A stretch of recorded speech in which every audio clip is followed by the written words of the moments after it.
Welcome back, everybody. Can you believe it? It's another build video. And I'm going to go ahead and try this again and just not worry about a script. I feel like every time I do a script, it just sounds so scripted. Imagine that. So we're not going to do that. I'm just going to talk about what I'm doing while I'm doing it, and then probably realizing that some areas were too long and maybe a little bit of humor here and there. But I don't know. We'll see. Okay, so here's the deal. This is what I'm building. I am building a modernish, it's modern looking for sure, rift sawn white oak nightstand for my friend's daughter who just went off to college and wanted a nice nightstand for her new dorm room, apartment room, whatever the kids call it these days. I think it's not a dorm. I don't think. Maybe it is. Anyway. And we went back and forth on different designs and what she wanted. And the first couple ones, you know, I was willing to build whatever she wanted. But when I was looking at the first design, I was just like, I'm not in love with this. Maybe we can find something better. So we happened to be at a get together, and I asked her if she liked something that I found online, and she did. And then we recreated it. And that's what you're going to see in this video. And right now what I'm doing is I'm gluing up the 4 legs, which will also be frames, which all of this will make sense as I build this, but I'm gluing up all the legs at the same time. And the important thing here, everybody, make sure that you don't put glue in between the legs, because then they'll stick together.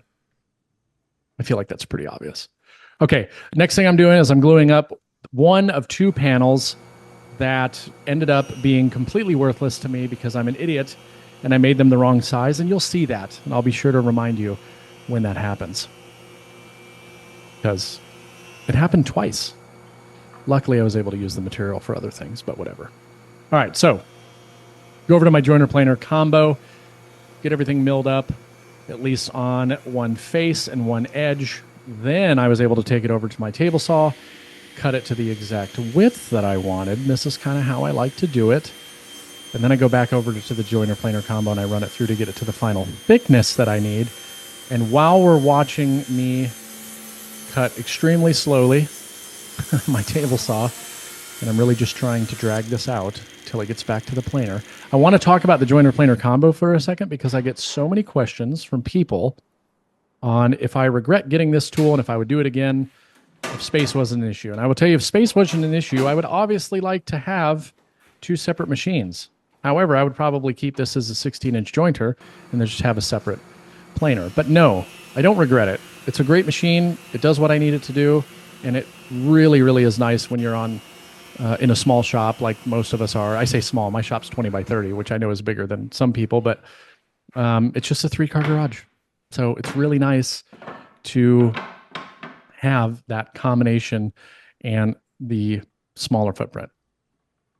So here, I'm going to tell you, I'm gluing up a panel, which I know is pretty obvious, but I don't really know why I'm wasting my time doing this because, like I said, it was completely worthless and a waste of time. Although what I will say is that the clamp up did go very well, and you're going to see this beautiful squeeze out that I get, which is what I'm always trying to achieve. Boom, look at that. Wonderful squeeze out. Just a perfectly even line on each one. And now I'm making sure that it's flat, which, you know, it's flat. And my eyes are calibrated, so I'm able to tell pretty good. Oh, yeah, remember when I was saying 2 panels didn't line up? It won't work. Here's the other one, which is a real bummer because this is going to be the bottom shelf. It was going to be the bottom shelf until I made it the wrong size. So I ended up using it for other things. But yeah, it was really nice. It was a really nice board. I really liked the grain, and it was a total waste. Now, here's where you get to see me upset. See that? Angry. I wish it would have got my face. And then here's me going, well, wait a minute. I know it's too short, but what if I go for, no, maybe a little bit longer? No. Oh, a little bit long. Yeah, no, it's not going to work. So naturally, I have to go back over to my lumber and I have to figure out what I'm going to do and go through my boards and find some other good boards, even though the other ones that I had were nice. And so here's one interesting thing is I actually started this project off only using scrap cutoffs from other projects. So then I actually had to cut in to other material once I screwed it up. That's what I get. So I went and glued that other panel up. And then while that was drying, gave me an opportunity to start milling down my 4 legs. And basically all I did is I just took them out of the clamps, cleaned up any excess glue, and then I joint one edge and I joint a face. And then I'm able to utilize both of those as reference edges to go through the planer to get me down to the final thickness that I was looking for, which if I remember correctly, and I'm going to see it here in just a minute, but was 1.5 inches. Yeah, 1.5. And I know, I'm sorry. Everybody's like, oh my gosh, why are you using Imperial? Why are you talking in Imperial? Because this is a nightstand and it really doesn't matter for an overall nightstand build. I still use both, everybody. Let me give you an example. If I'm building a dining room table, I don't need to build it in metric because it's like a 48 by 72 table. Going metric does nothing. If I'm building cabinets, metric is the way to go. Or if anything that's super fine detail, metric is the way to go. Okay, so here's what I'm doing. I'm getting ready to use my slider, as you can see here, to cut the miters on my legs. Now, this is going to be a waterfall nightstand. Now, these pieces here aren't necessarily waterfall because these are going to encapsulate the panel that will be a waterfall. But I'm doing everything in like gang cuts. That way I can ensure that the cut is the same on all of them and checking far too long to make sure that everything is square. And because if it isn't, there's a little bit of manipulation you can do at this point to make sure everything's good to go. And then I'm moving on to the new panel that I glued up. And this one is actually long enough to be used what I need to use it for, which is the waterfall. And yep, it's smooth. Imagine that. It just went through a planer with a helical head. I don't know why. I'm always checking. But back to the table saw. So I'm cutting this to the final width that I need. Well, I guess in this case, this would be the depth, but I'm cutting it to the proper width. Now, I try to do things in a particular order that allow me to utilize the same stops for the previous task. Since this has to line up perfectly with the legs and the cross pieces that will all be mitered, I didn't cut anything else with different measurements so I could utilize the same stop, because it is incredibly important that this lines up exactly the same as the legs. So because I left those stops in the same place, I'm able to take it over there. And I know it is exactly the size that I need. And then the 2 pieces that you see that are sitting on the offcut side on the table saw, those are actually what the sides are going to be. And I left those longer than they needed to be so I could cut the miter, which you see here. So basically when I cut it off, the miter's in the opposite direction. So now you have to cut the miter in the other direction in order to ensure that you get that perfect waterfall look. So I'm just cutting right along that line so I don't change that mitered edge or the waterfall effect. And then once these are cut, then I can utilize that mitered edge to cut it to the final size that I need. And then once there I am. I'm not even going to say it because it would be terrible.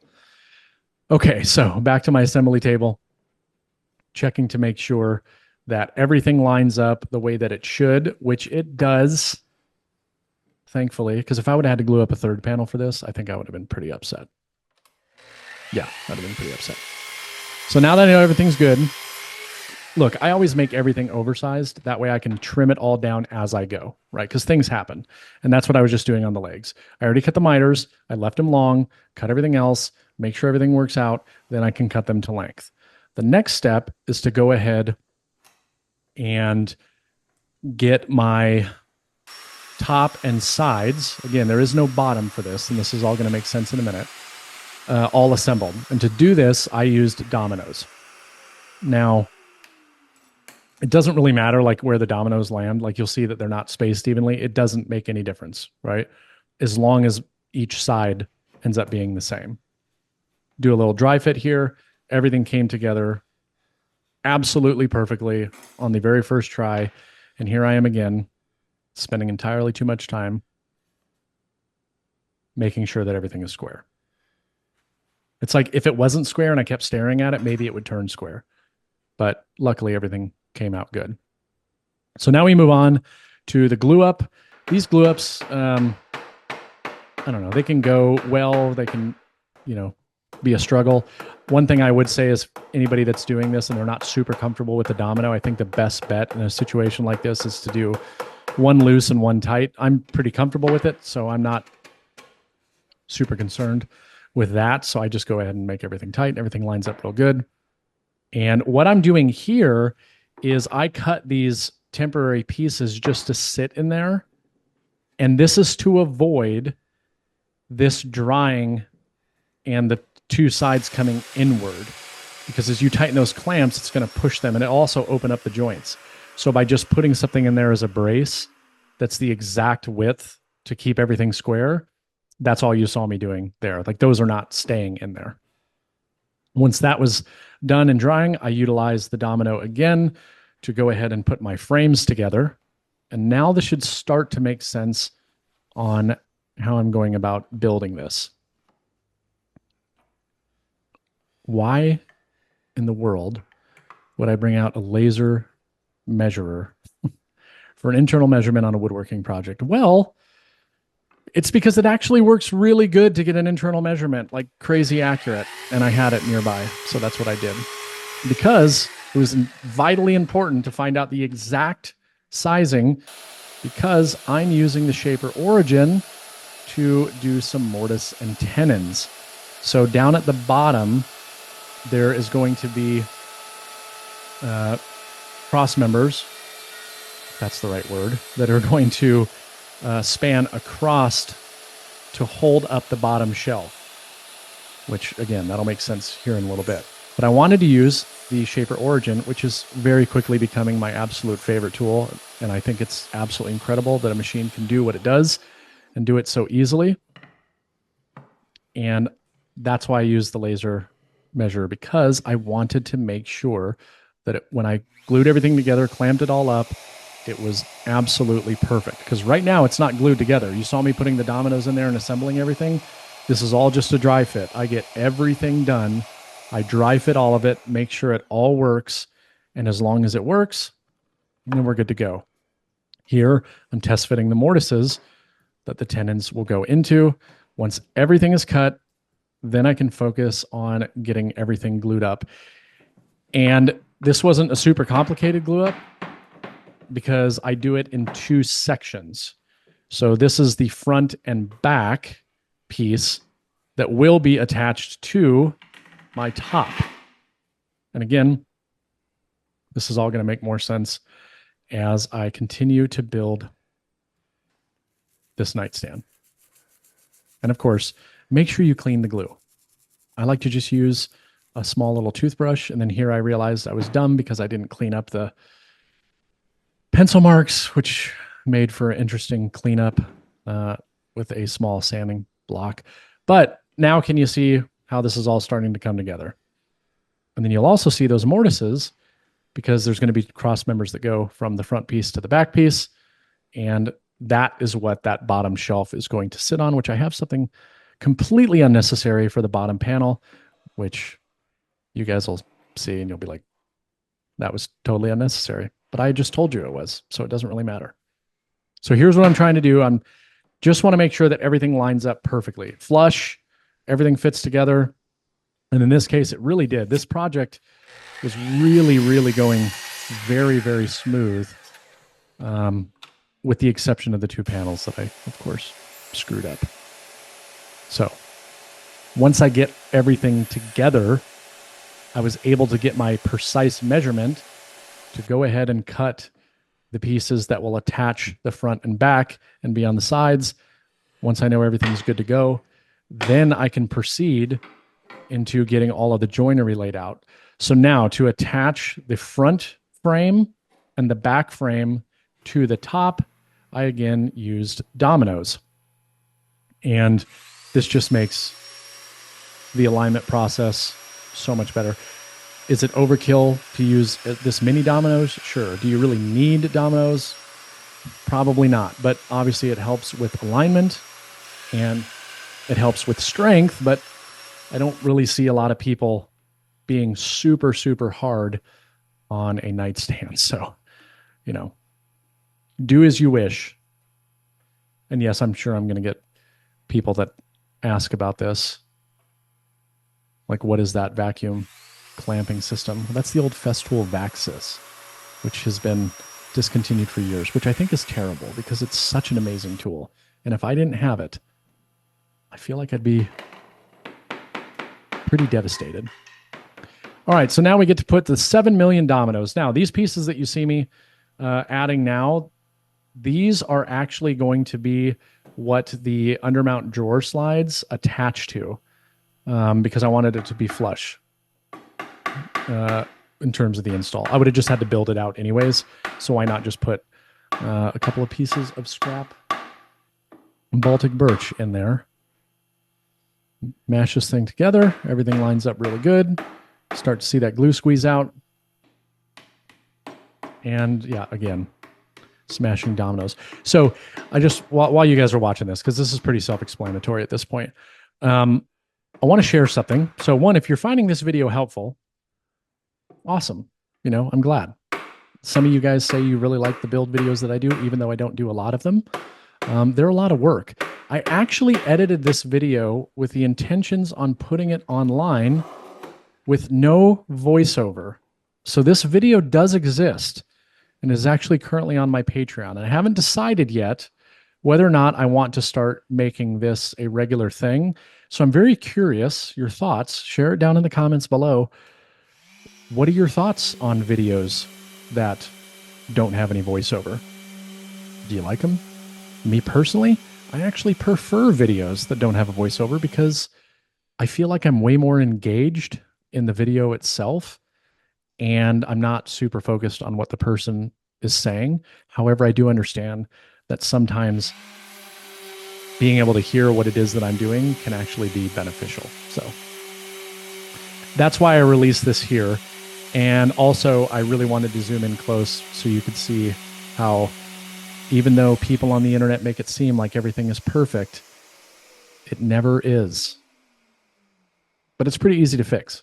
So that's what I'm doing here. I had a couple tiny little gaps from the glue up for whatever reason. And so a method that I like to do with something so small like this, a hairline gap, just dab a little bit of glue on there and then quickly sand it. You can turn off your dust extraction if you want to, because it'll actually help create a lot more dust because it's not sucking it up. But even with this, it's still, because you're immediately mixing it with the glue, it does have a tendency to stay there and kind of get thick, and it works really well. So try that next time. Anyway, okay, so the thing is together now. What I'm doing now is getting ready to cut my panel. And here, I again made a stupid mistake. And wait a minute. Wait. Okay, yeah, no, I did make a mistake here. I just got to time this right, because I'm about to tell you what that dumb mistake was. Well, let me take a moment to explain some stupid stuff that I just did. And that is, when I made this panel, I made it to be just slightly over what I would need so I could just trim off the ends. Well, I glued this panel up so long ago that I wasn't thinking about it. And I trimmed off the end, and I trimmed off this much, thinking it wouldn't be a big deal. Flip it around. And of course, I'm about an 1/8 inch short on these two boards of what I need to be. So now I get to make an entire new panel. That's why you should measure. So, yeah, here I am, milling down more material to make another panel. I'm telling you, always double check your measurements. This is one of the problems when you do projects and you're like doing it off and on periodically. It can be really frustrating when you do something with a specific purpose in mind, and then you come back to it like 6 days later and you completely forgot what that specific purpose was. So yeah, that's what happened, but it's all right. It worked out fine. I was actually able to utilize that other panel for something else here in a little bit. So once I glued that panel up, got everything good to go, made sure that all my measurements were right, and I cut it to the proper size. So don't do what I did and just start cutting things thinking that it's all going to work out and then wasting a whole bunch of time, which I do a lot. So these have to go around those legs. So I make some measurements, or I take some measurements, and I mark this out so I can cut these little notches out. Now, there's a lot of different ways that I could have done this, but for me, I thought that this would be a fast, easy way to go about doing this. I just took one of the Katz Moses dovetail jigs because it actually gives the ability to cut vertically. And I said, you know what? I'm trying new things on this project. Why not pull out a hand tool? And shortly after this, I immediately felt gross. And speaking of hand tools, here I am. Look at that tool chest. That's a Gershner and Sons tool chest. That thing is awesome. I won it at a recent build-off that I went to in Maryland. I actually won a maker's tool chest, and it is fancy. Strongly recommend. But it houses all of my gross hand tools that I decided to work with on this project, and it really made me feel dirty. But got that tapped into place. Something that I did not do, I don't think I did it in this video, is I didn't show that I actually went back and trimmed off a little bit because I didn't want it to be as tight, because I do want that to have the ability to move a little bit. So the end result, there was about a, I don't know, 1/16 of an inch or so gap between the leg and each one of those pieces individually, just because that panel, I don't want it to be completely pinched in there in the event that it moves. Because I don't know if you guys knew this, but wood actually does move. They say. Sometimes I think it's a lie, but apparently it moves. Now, I am using rift sawn white oak, so the movement in the wood is obviously going to be minimal. It's another reason why I really like using this. But that's how I took care of that problem. Now, that mark that you saw me drawing just a minute ago, the reason I did that is because I want to make sure that my drawer front, the bottom of my drawer front, matched the sides of the nightstand top. I'm saying a lot of like sides, top, bottom. I know it can probably be confusing. But what I was doing there is I was placing it, putting it in place, and then using a utility knife to just make a quick mark on the back side so where I could cut it exactly perfect. That way it fits perfect, because this piece that you're seeing is actually the back, but it's the same method that I went through for both the drawer front and the back. And oh my gosh, I used pocket holes on this piece of furniture. Shame on me. I mean, like, why not? It worked perfectly. All right, so now what I'm doing is, this is where I feel like I really start jumping all over the place on what it is that I'm doing, because what you just saw me doing was marking where I'm going to put my tenso connectors to attach that, and now I'm immediately jumping to building some completely unnecessary but cool details for my drawer box. So I considered doing dovetails, and then I was like, everybody does dovetails. Let's do something that everybody doesn't do. Matter of fact, that probably nobody has ever done before. And that is this. And I got to be honest with you, this was actually one of my favorite features of the entire thing, and it was completely made possible by the Shaper Origin. And this is why I'm really falling in love with that tool. Now, word to the wise, I ended up having to mill these down to 1/2 inch because I made an error in my calculations. So I was originally going for 5/8 of an inch. And I can't remember what exactly happened off the top of my head, but I ended up having to go 1/2 inch. If I had to do it all over again, I would have probably rebuilt it at 5/8, just because it was really close when I was doing the glue up that I was going to split the wood. Luckily, I was able to get everything together fairly easily. But I just think it's a cool feature. And when you see it all together, I think you'll agree. Maybe you won't. Tell me down in the comments, like, that's stupid. What a waste of time. It was really easy to do, and I think it looks cool. And that's the cool thing about the Shaper Origin. You can do whatever you want. So what I was doing right there is cutting my groove for the bottom panel. And then this was also a reason why I would go with 5/8, because it left me so little for the panel itself that the panel is not thick. I want to say it's only like 3/8 of an inch thick. That's the bottom panel, which is actually the panel that I screwed up, which was supposed to be the bottom shelf, but I was able to mill that down to 5/8 of an inch and utilize it for my bottom panel. So not a total waste. But I had to cut those grooves relatively shallow because I didn't want to cut into the pins that I made that are going to go through the sides of the drawer boxes. So I had to be very careful with my fit. And I know it seemed like it was like really struggling to go in there, but there's a slight bit of room, again, to allow for that panel to move if it needs to. But this assembly process, it was just a little time consuming because I didn't want to hit it too hard to where it could break one of those pins because I was working with such little material. But the end result was absolutely perfect. I mean, it came together completely square, pretty much dead on flush.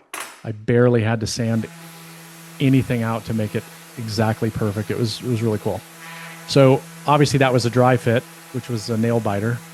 And so then I had to take it all apart. And I wanted to pre-sand everything before I actually went to assemble it, just because it makes the finish process a billion times easier. So once I did that, I could go back and get everything put together just like this. And you'll see that little space between the pins and the edge. Just had to be super careful. Everything came together really nicely. And because those pieces weren't protruding, I could glue up directly on that little detail that I added. Now, while that was drying, I could move on to installing some undermount drawer slides. These were some leftover Bloom slides that I had, which were 15 inch. They were the only slides I had for 15 inch. So I went ahead and used these, mark exactly where they need to go. And this door is going to be inset. So what you saw me using the ruler for was to get the proper spacing. And on this, I was actually able to keep my drawer front a little bit thick, and I can plane it down to be the exact thickness that I need it to be to make sure that everything is perfectly flush across the front, which you'll see me install that here in a little bit. Now, before I said I was marking some lines for where I was going to put the P14 connectors, this right here was completely and utterly unnecessary, but I want to use the tools and find out new interesting ways to use them. So I thought it'd be cool to be able to just plop this bottom shelf in and pop it out if I ever needed to. It's not a permanent structure. But the other thing that's nice about this too is that I actually got a few questions when I was covering this on Instagram. People were asking me like, well, what are you worried about? Aren't you worried about wood movement? And the answer is no, because the tenso connectors actually give it some play as long as you don't glue them. So you'll see once I snap that thing in place how it looks. And then this is where I went back to making sure that everything was good with the drawer front. And this was just ripped off of one of the pieces that, I ended up, one of the panels I glued up, and it was completely worthless. So the next thing I did before I installed this is I wanted to create a cool integrated drawer pull. And this was actually something that my wife and I came up with. I just went online, found some cool ideas, and then my wife helped me come up with what would be a cool solution. And this basically is just going to fit into that slot, and the pocket that I cut gives space for your fingers. And I think it's a really cool look. And you'll see here in just a moment just how cool it is. So this was protruding a little bit too much. So here I am again taking another hand tool, and I'm pretty sure I had to go in the bathroom and vomit after this. But I will admit it did work perfectly. And that is the end result right there. But let's make it even better. India ink, man. You have got to try India ink. I will say I feel like it works a lot better on ash than it did the white oak. I actually had to do 2 coats on the white oak. But I just think this looks so cool. So cool. Oh man, I was really hoping that the next clip was going to be me installing that back on. Okay, so that's drying. It's time to go ahead and start the awful finish process, which honestly is my least favorite part. And that's fixing all of the little things. Tiny little knot. Here I'm using some of the Titebond black CA glue, which those of you who didn't know, Titebond has black CA glue now. They previously did not, and I think that's why everybody was holding on to their black bottles of Starbond. Well, guess what, everybody? You can throw those in the trash, and you can go back to using Titebond, because now they have black. But this was the only little imperfection, and since it's white oak, I thought, you know what, let's accentuate it with some black. Now I'm putting in my tenso clips. The more I watch this, the more I realize I really jumped all over the place on this. I really did, but it's okay. Now it's all coming together. Watch this clip into place. I swear the Lamello Zeta P2 is one of the coolest tools ever. It really is. Look at that. Clips right into place, nice and tight. No glue needed. Not for this. I mean, obviously, if you needed it to be glued, you should glue it, but I didn't need any. And now that I think about it, I just had an idea. You could totally use that on a drawer front to hold it in place. I'm going to have to try that on a project later on. You could totally use that on a drawer front. Snap that thing in place, open the drawer up, and then screw it in from behind. And then you don't have to worry about all this madness that I'm doing. So one thing that I'm doing here, these are oversized holes for the screws that are going to hold it on. And this little jig here from Craig is really nice. It actually holds the drawer front in place so you can pull it open and it doesn't move. But I leave those holes oversized because of this.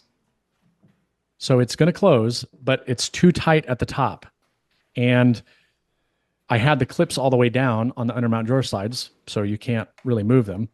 But because I drilled the holes oversized, it gives me the ability to loosen those screws and adjust maybe by 1 to 2 millimeters, modify where that drawer front sits.